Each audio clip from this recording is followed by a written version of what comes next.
Assalamualaikum warahmatullahi wabarakatuh. Kembali lagi dengan channelnya Roma Sidik. Apa kabar sedulur-sedulur yang di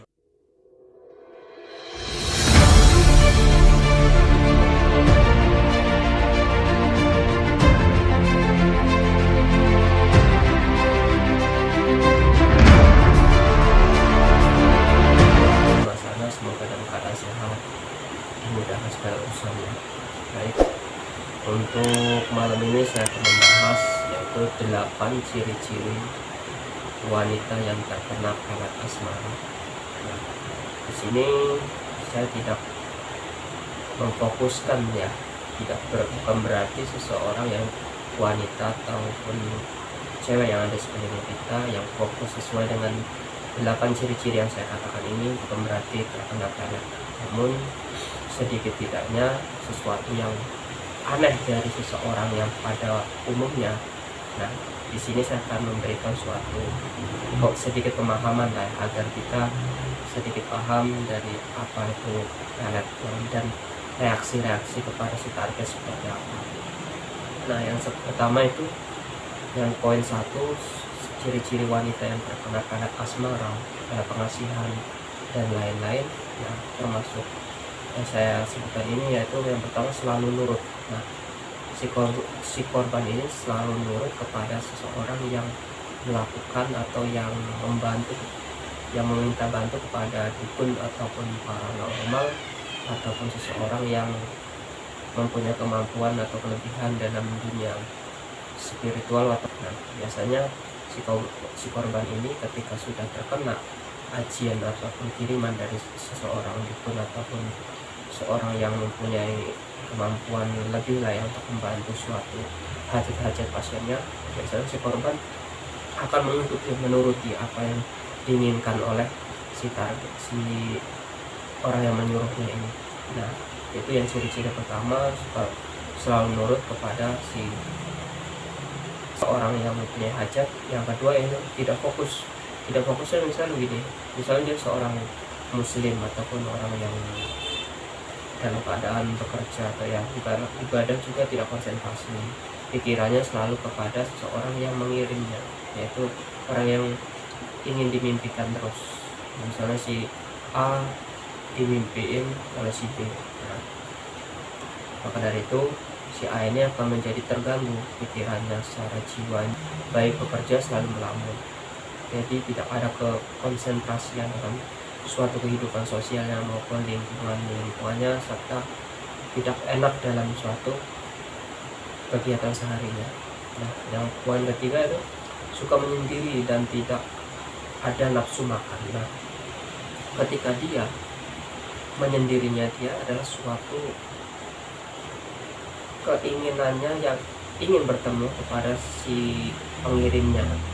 Nah, ketika tidak terlampiaskan ingin ketemu, maka dia lebih memilih merenungkan dari rasa menggebu-gebunya, apalagi pengirimnya ini sengaja tidak ingin bertemu kepada targetnya, agar suatu rasa yang ada kepada si korban itu makin melejit naik rasa kangennya dan rasa ingin bertemunya, serta ini tidak ada nafsu makan, tidak ada nafsu dari kehidupannya kesehariannya itu hanya terfokus kepada seseorang yang membuat si target ini tergila-gila. Nah, itu ciri-ciri nomor 3. Dan ciri-ciri nomor 4 ialah sulit rileks. Jadi mau dia itu tidak ada kerjaan, maupun dia hari libur, maupun dia di rumah, maupun dia sedang berkumpul sama keluarga, jiwanya itu tidak bisa rileks. Otot-otot di tubuhnya itu selalu tegang. Tegangnya kenapa? Nah, di sini dia selalu berpikir bahwa di pikiran dia adalah suatu cowok yang ada yang di dalam pikirannya. Makanya dari daya pikirnya dia lari ke otak sehingga membuat otot-otot kerja lebih tegang. Jadi susah rileks. Jadi yang kelima itu poinnya sering mual dan sendawa. Nah, ini ciri-ciri pada umumnya dalam seseorang yang terkena pelet maupun kena sihir ataupun seseorang yang kena jin ya, atau jin yang menyukai perempuan atau jin yang menyukai lelaki. Biasanya seseorang yang sering mual dan sendawa itu jinnya itu di bagian ya seperti yang kita lihat lah pada film-film di televisi ataupun dalam ruqyah Islami ya. Ya seseorang yang diganggu jin-jin yang jahat, jin fasik, jin yang disuruh oleh seseorang. Nah, korban ini sering mual dan sendawa, dan biasanya hal-hal seperti ini harus diruqyah agar jin yang tidak baik dalam tubuh ataupun yang mengandung energi-energi negatif untuk membuat si korban ini lebih jauh berpikirnya, dalam arti ini tidak bermanfaat buat dirinya, lebih baik diruqyah. Nah, gampang emosi dan tidak terkontrol. Nah, ini ciri-ciri khusus juga. Yang keenam, gampang emosi.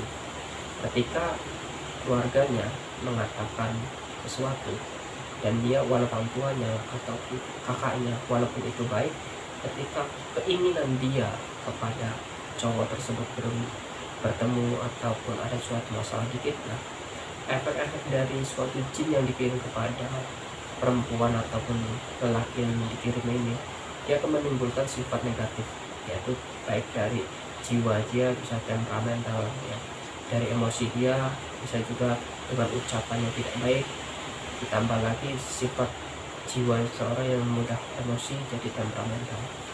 Nah, kehidupan ini orang-orang yang terkena pelet seperti ini sudah banyak ya. Ciri-ciri umumnya seperti mual dan susah konsentrasi, emosian juga ya.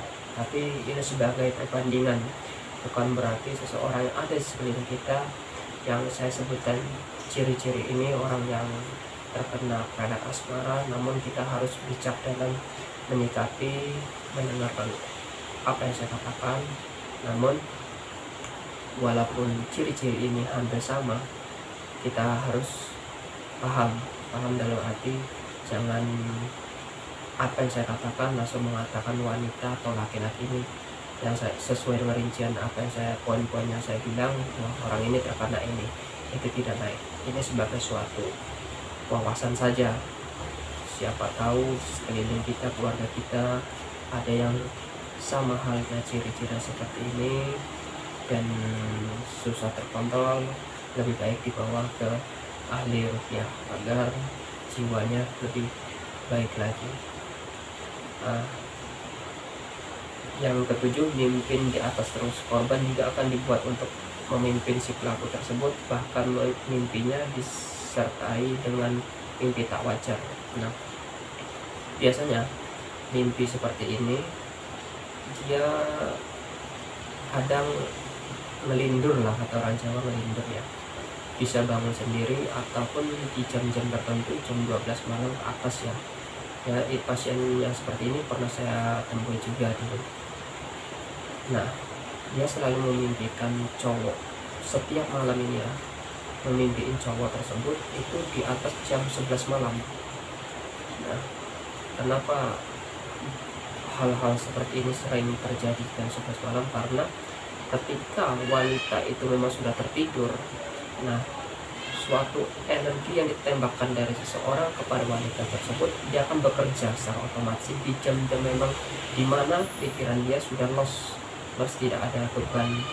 Ketika sudah tidak beban, maka bangsa-bangsa jin yang ada di dalam tubuh ataupun di wilayah rumah si target, dia akan mempengaruhi secara alam bawah sadarnya agar terbangun dan memimpiin lelaki yang menyuruhnya atau menyuruh orang lain untuk mengerjakan wanita tersebut atau cewek tersebut. Nah, yang 8 yaitu rindu yang berlebihan. Nah, tidak ya, yang rindu berlebihan ini sebenarnya ya, walaupun orang tidak terkena pelet asmara ataupun oleh pelet pengasihan, sebenarnya hampir sama rindunya, tapi rindunya di sini bisa membuat si korban ini, maaf yang ngomong, bisa gila. Nah, beda dengan seseorang yang memang pacaran ataupun dalam arti rindunya dalam rindu yang ingin bertemu, rindu ingin berbicara pada pasangan yang memang sewajarnya ya.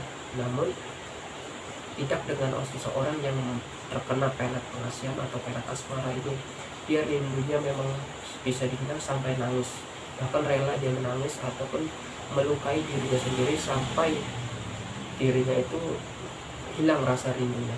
Ketika dia sudah bisa menangis meluapkan rasa rindunya, ketika berganti hari dan ikhlas kepada target, nah dia akan seperti itu, rindu yang berlebihan, bahkan rela dia ingin berjumpa walaupun malam hari. Rindu yang berlebihan seperti ini pernah saya temui kepada pasien yang bisa dibilang 2 tahun lalu ya. Ini sempat menolak cowok ini sebenarnya suka kepada wanita tersebut, namun ketika wanita tersebut, sebenarnya wanita ini menolak cowok itu dalam kategori atau ucapan yang, namun cowok ini mungkin dengan cara halus juga, dengan memberi makanan. Ketika memberi makanan, tidak ada selang waktu 3 hari, wanita ini selalu memimpikan pria atau cowok tersebut yang pernah ditolaknya. Alhamdulillah saya pernah rekomendasikan untuk berobat ahli ruqyah dan sekarang sudah pulih. Buat sedulur-sedulur, jangan lupa untuk like, subscribe, dan share video ini agar channel Romo Sidik tetap berkembang dan saya semangat untuk membuat suatu pengetahuan sedikit agar menambah wawasan kepada teman-teman di luar sana. Semoga video-video yang saya sampaikan menjadi wawasan, bukan menjadi suatu pandangan yang jelek ataupun suatu seujon, namun kita sebagai manusia saling memberikan suatu pengalaman, karena hidup semua orang ada pengalamannya. Oke, itu saja dari saya. Assalamualaikum warahmatullahi wabarakatuh.